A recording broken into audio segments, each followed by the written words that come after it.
Hello friends, आप सभी का मेरे यूट्यूब चैनल पर स्वागत है। जैसे फ्रेंड्स आप जानते हैं कि हम एक वोकैबलरी की सीरीज़ कर रहे हैं और इस वोकैबलरी की सीरीज़ में हम वो इम्पोर्टेंट वर्ड्स मीनिंग पढ़ रहे हैं जो बार बार कॉम्पिटिटिव एग्ज़ाम में पूछे जाते हैं। देखो फ्रेंड्स, मैं जानता हूँ कि जो भी हम कंपटीशन के लिए जो भी एग्ज़ाम देते हैं, हमारे लिए ग्रामर याद करना इजी है, ग्रामर को समझना इजी है और सारी चीज़ों को समझना इजी है, लेकिन सबसे डिफ़िकल्ट वर्क होता है वोकैबलरी याद करना और वर्ड्स मीनिंग को जानना। कितने याद करें भाई, कैसे याद करें, और याद होते ही नहीं है।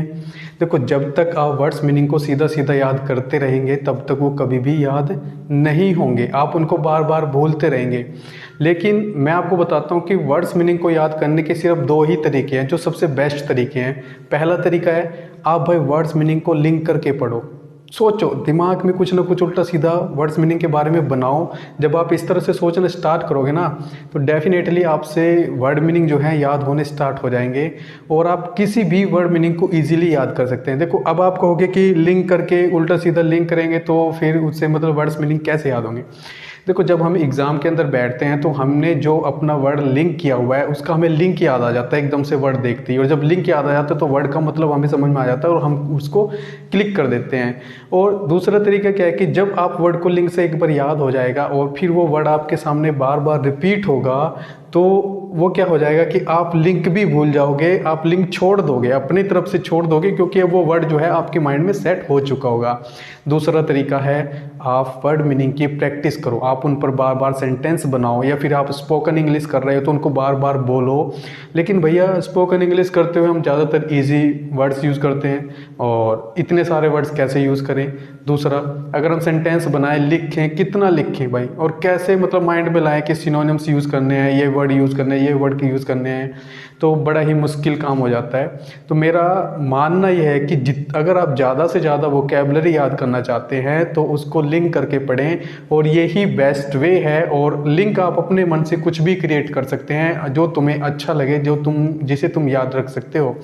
तो चलो हम अपने वर्ड्स मीनिंग को स्टार्ट करते हैं। और जैसे आप जानते हैं कि मेरा जो बेस्ट वे है वर्ड्स मीनिंग को याद करवाने का, वो है लिंक करके याद कराना। मज़े मज़े में याद करो, हंसते हुए याद करो, कोई दिक्कत ही नहीं आएगी। बस आप एक बार आनंद लेना शुरू कर दो आपकी वर्ड्स मीनिंग में और देखना कितने मजे मजे में ये याद होते चले जाएंगे। तो चलो देखिए, सबसे पहले हम अपना वर्ड मीनिंग देखते हैं, सब रोज़।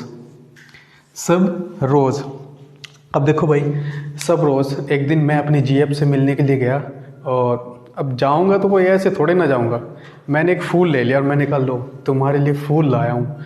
तो भैया मुझे पता नहीं था, पहली बार गया और पब्लिक प्लेस में ऐसे ही मिलने लगा, उससे कहने लगा, लो तुमसे फूल लाया। वो कहने लगी, मैं फूल नहीं लूँगी। तो मैंने कहा, क्यों, क्या हुआ? तो कहने लगी, अरे तुम्हें पता है फूल कैसे देते हैं, ऐसे कौन देता है सबके सामने? मैंने कहा, क्यों, मुझे तो पता नहीं, तुम बता दो। कहती, फूल देना है तो गुप्त रूप से दिया जाता है, कि कहीं पे अलग से मिलना, गुप्त रूप से मिलना, तभी फूल दिया जाता है। तो तब मेरे दिमाग में एक बात आई, मुझे समझ में आई कि भैया सब रोज़ मत करना, सबके सामने रोज़ मत देना। अगर रोज़ देना है तो कैसे देना है? गुप्त रूप से देना है, प्राइवेटली देना है, सीक्रेटली देना है। देखो, इसके सिनोनिम्स हो जाएंगे प्राइवेटली, सीक्रेटली, और सब रोज़ का मतलब क्या हो जाएगा? गुप्त रूप से। सब रोज़ गुप्त रूप से। अब ये बात तुम भी अपने दिमाग में बिठा लेना, जब भी कभी फूल लेके जाओ तो गुप्त रूप से देना, कभी पब्लिक प्लेस में देने लग जाओ तो सब रोज़, सबके सामने रोज़ नहीं देना। नेक्स्ट वर्ड है मुनीफिसेंस। मुनीफिसेंस, देखो हमारे देश में इतने ज़्यादा मुनि हैं, धर्म को मानने वाले जो मुनि लोग होते हैं, और उन मुनि लोग के बारे में एक बात प्रचलित है कि जितने भी साधु संत होते हैं, मुनि होते हैं, वो जन का उद्धार करते हैं, उनकी समस्याओं का समाधान करते हैं, लेकिन किसी से अपनी फीस नहीं लेते। क्योंकि मुनीफिसेंस जो होते हैं, मुनी फीस नहीं लेते। क्यों नहीं लेते भैया? अरे मुनीफिसेंस तो उदारवादी होते हैं। उदारवादी मतलब लोगों का उद्धार करने वाले, दिल से बड़े, उनको बोलते हैं उदारवादी। तो मुनीफिसेंस क्या हो जाएगा? उदारवादी। जेनेरोसिटी जिसे बोल सकते हैं, जेनेरोसिटी भी इसका सिनोनिम्स हो जाएगा। तो नेक्स्ट इज ऑब्लोक्वी, ऑब्लोक्वी नेक्स्ट वर्ड है ऑब्लोक्वी। यार देखो हम इसको कैसे कनेक्ट करते हैं। आज के टाइम पे जैसे आप जानते हो कोरोना वायरस फैल रहा है और मोदी जी अच्छे अच्छे कदम उठा रहे हैं कोरोना वायरस को रोकने के लिए। बहुत सारी कंट्री हैं जो इसको कंट्रोल नहीं कर पाई, लेकिन मोदी जी ने फिर भी काफ़ी हद तक इसको कंट्रोल करने की कोशिश की। और मेरा कहना है कि अब लोग क्वी, यार मोदी जी इतना अच्छा काम कर रहे हैं फिर भी अब लोग क्वी, अब लोग क्वी का मतलब अब लोग क्यों उनकी निंदा कर रहे हैं, अब लोग क्यों उनकी निंदा कर रहे हैं। अब लोग क्वी से याद आ जाएगा अब लोग क्यों, क्यों क्या मतलब क्या किसकी, अरे मोदी जी की निंदा कर रहे हैं। अब लोग क्वी मतलब निंदा करना, निंदा करना सिनोनिम्स हो जाएगा क्रिटिसाइज करना। तो अब लोग क्यों मोदी जी को क्रिटिसाइज कर रहे हैं, क्यों निंदा कर रहे हैं। नेक्स्ट है पेरोरेशन, पेरोरेशन। अब भैया देखो, अब मैंने कहा कोरोना वायरस फैल रहा है, अब मोदी जी ने कहा भैया घर में रहना, घर से बाहर बिल्कुल नहीं जाना, आपको राशन मिलेगा घर बैठे बैठे, जिनके राशन कार्ड है राशन पे आपको डबल मिल जाएगा। अब कहा कि भाई राशन की तुम्हें दिक्कत नहीं होगी, जो भी तुम्हारे आसपास राशन वाला है उसके पास जाओ और तुम्हें राशन कार्ड लेके जाओ, डबल राशन मिलेगा। अब हमारे मोहल्ले में रहती है एक पारो, तो पारो गई राशन लेने के लिए। अब जब पारो राशन लेने के लिए गई तो राशन वाले से कहने लगी मुझे राशन दे दो। अब राशन वाला बोला देखो तुम मेरे क्षेत्र से बाहर हो, तुम मेरे क्षेत्र की नहीं हो, इसलिए मैं तुम्हें राशन नहीं दे सकता। पारो ने कहा अरे कैसे नहीं दे सकता, मोदी जी ने इतना लंबा भाषण दिया है कि भैया इस तरह से सभी को राशन मिलना चाहिए, डबल राशन मिलना चाहिए, और तुम मुझे राशन नहीं दे रहे। तो पेरोरेशन, पेरोरेशन मतलब पारो ने राशन वाले को मोदी जी का भाषण सुनाया और अपना भी खुद का एक लंबा भाषण दे दिया कि भैया मुझे राशन दो। तो पारो ने राशन के ऊपर क्या किया, भाषण दिया। क्या दिया भैया, भाषण देना, भाषण, पेरोरेशन भाषण। तो जब पारो ने इतना लंबा भाषण दिया, क्या राशन वाला कुछ नहीं कहेगा, अरे बिल्कुल कहेगा। क्या कहेगा, नेक्स्ट वर्ड पे आते हैं, क्या कहेगा। Next word is purview.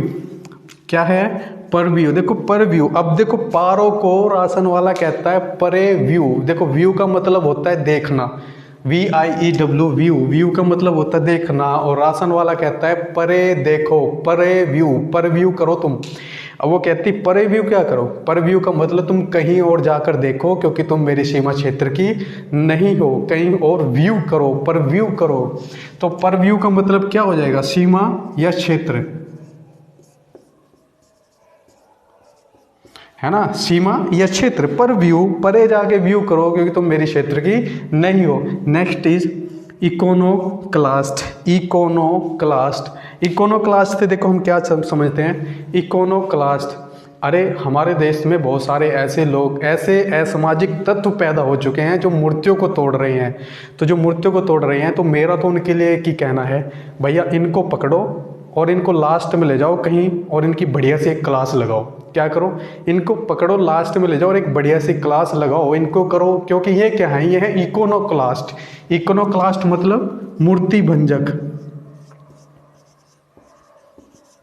मूर्ति भंजक, इकोनोक्लास्ट। तो जब भी याद आएगा क्या, इकोनोक्लास्ट, किसकी क्लास लगानी है, इकोनो, इनकी क्लास लगानी है जो मूर्तियों को तोड़ते हैं। इकोनोक्लास्ट मतलब मूर्ति भंजक।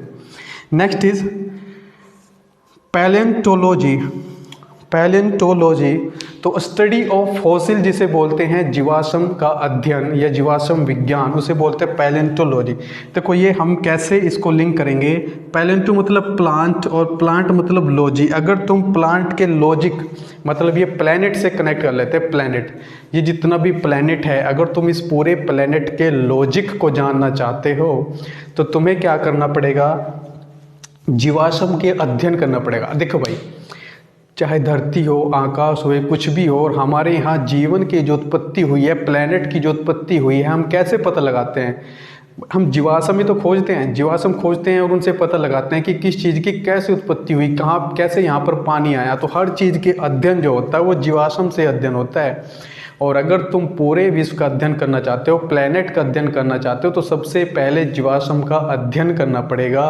तो इसीलिए हम कहते हैं प्लैंटोलॉजी।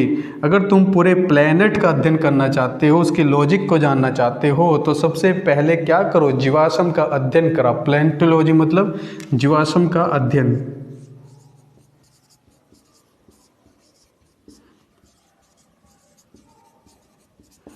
जीवाश्म का अध्ययन, प्लैनेट है ना, तो स्टडी ऑफ फॉसिल बोल सकते हैं या फिर फॉसियोलॉजी बोल सकते हैं, ठीक है।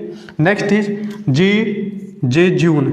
देखो इसको कैसे करेंगे, जी जून को ना, जी जून यार, फरवरी का महीना आता है, मार्च का महीना आता है, बड़ा ही मस्त महीना होता है, ना ज़्यादा गर्मी होती है ना सर्दी होती है। लेकिन जैसे जैसे जून की ओर जाते हैं तो गर्मी बढ़ती चली जाती है। मार्च अप्रैल मई जून तक तो जाते जाते भैया चिलचिलाती हुई बड़ी खतरनाक गर्मी पड़ती है, बाहर निकलने को मन ही नहीं करता।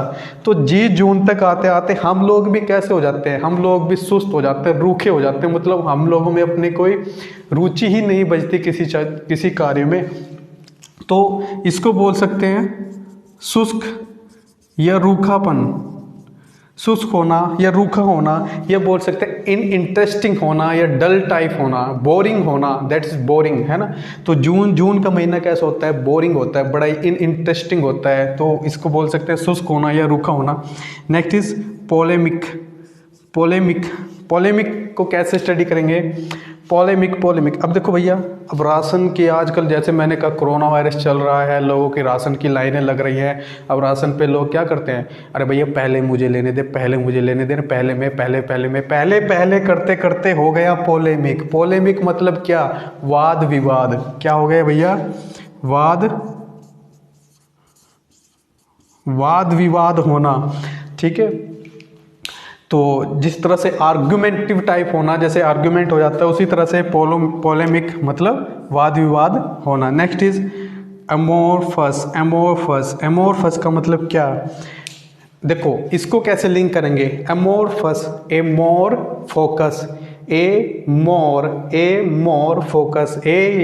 फोकस कर, है ना। अब तुम्हारे कोई फ्रेंड है, कुछ भी है, तुम उसको कहते हो ए मोर फोकस कर, मतलब अरे भैया तुम शेपलेस हो रही हो, तुम्हारी जो शेप है वो बिगड़ती जा रही है, तो तुम इस पर क्या करो, मोर फोकस करो, है ना, ध्यान दो, अदरवाइज क्या हो जाओगे, शेपलेस हो जाओगे। तो मोर फोकस होना मतलब शेपलेस होना, ठीक है। शेपलेस होना ये मतलब क्या, आकार को खो देना।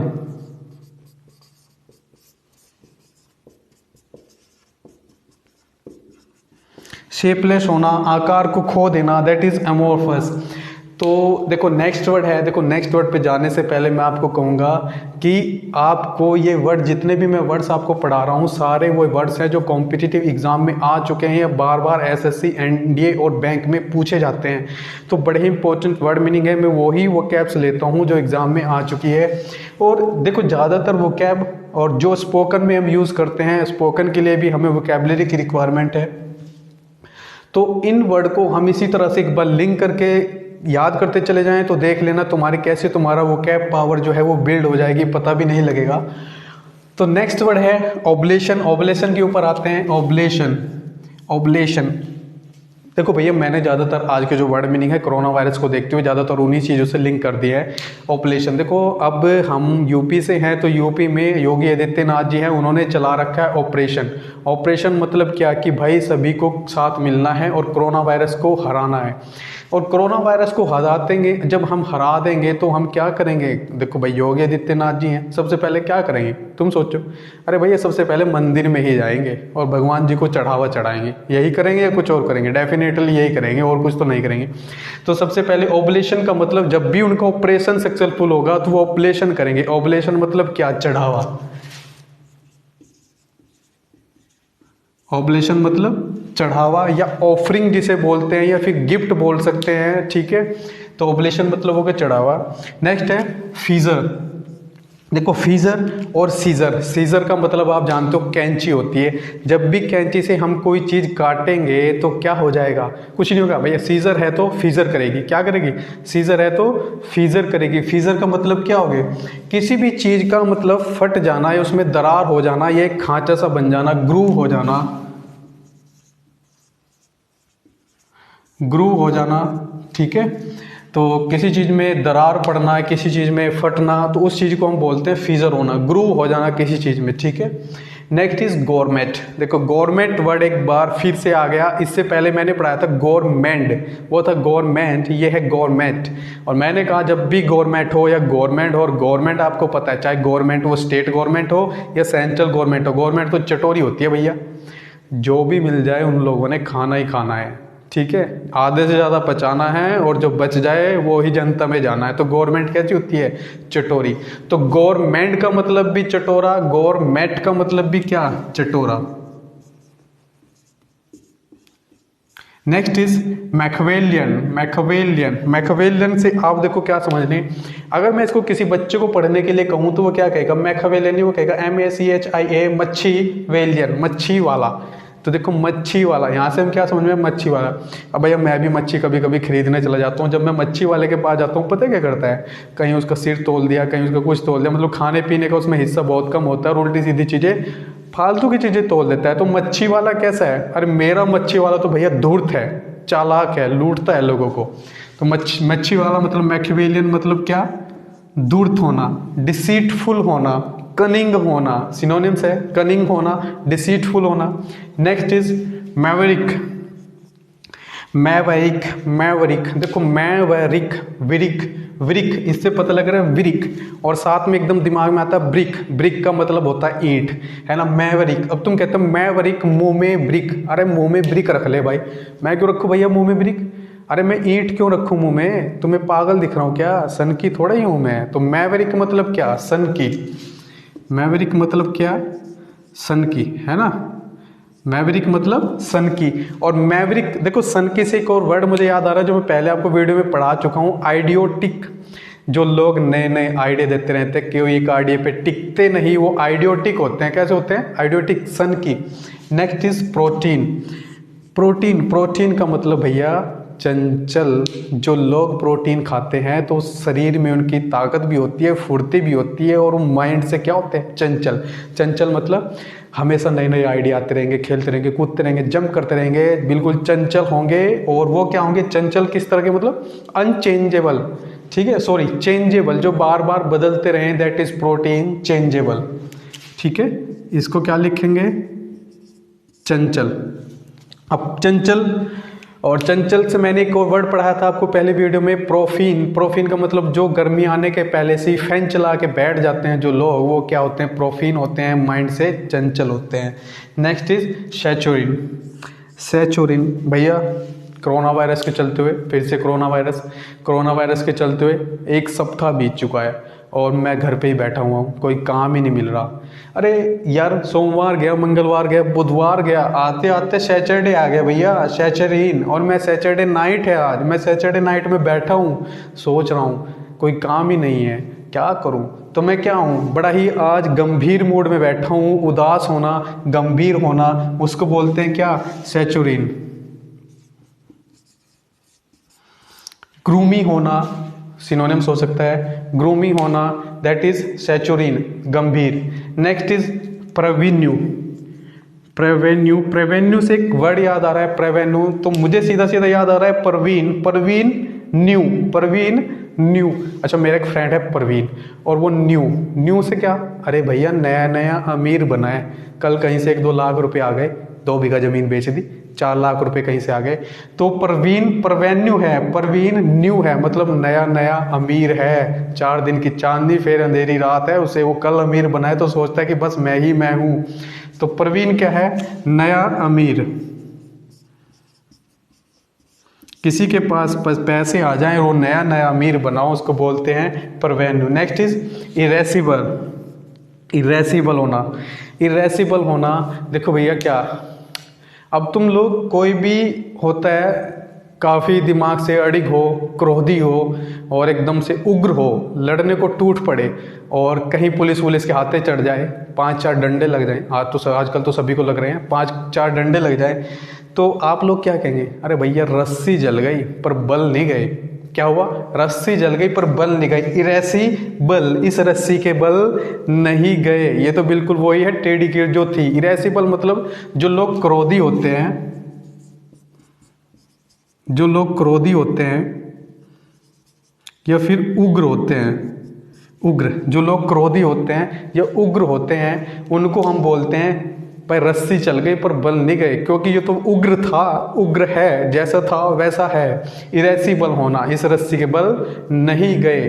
जैसे शॉर्ट टेम्पर जो लोग होते हैं, लूज टेम्पर जो लोग होते हैं, जो जल्दी से अपना आपा खो देते हैं, उन्हीं को बोलते हैं इरेसिबल।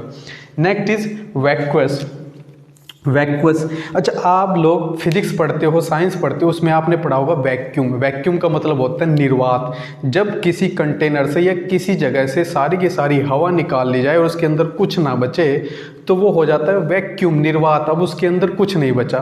अब मैं ऐसे ही आपको कहता हूँ, अगर भैया मैं आपके दिमाग में से सारी चीज़ निकाल लूँ तो आप कैसे हो जाओगे? निर्वात। जहाँ कुछ नहीं बचता वो क्या हो गया? निर्वात। इसका मतलब वैक्यूअस मतलब खोखला, और खोखला जो होगा जिसके अंदर दिमाग नहीं होगा वो कैसा होगा? मूर्ख। डेफिनेटली भैया मूर्ख ही होगा। क्या होगा? मूर्ख। वैक्यूअस मतलब क्या? मूर्ख होना, स्टूपिड होना, दैट इज वैक्यूअस। तो भैया देखो कितने अच्छे से, कितने बेस्ट तरीके से हम वो कैब को याद कर सकते हैं। मैं ये नहीं कहता कि जो लिंक मैं पढ़ाता हूँ आप उन्हीं को रटो। मैं कहता हूँ कि अपने खुद से लिंक जनरेट करो ताकि तुम अपने दिमाग को उल्टा सीधा चलाओ और वर्ड्स मीनिंग को ज़्यादा से ज़्यादा याद कर सको। और इस तरह से याद करते जाओगे तो बड़े ही मस्त तरीके से, बड़े ही ईजी वे में आप ज़्यादा से ज़्यादा वोकैबुलरी याद कर सकते हैं। और इस वीडियो को देखने के लिए थैंक यू वेरी मच।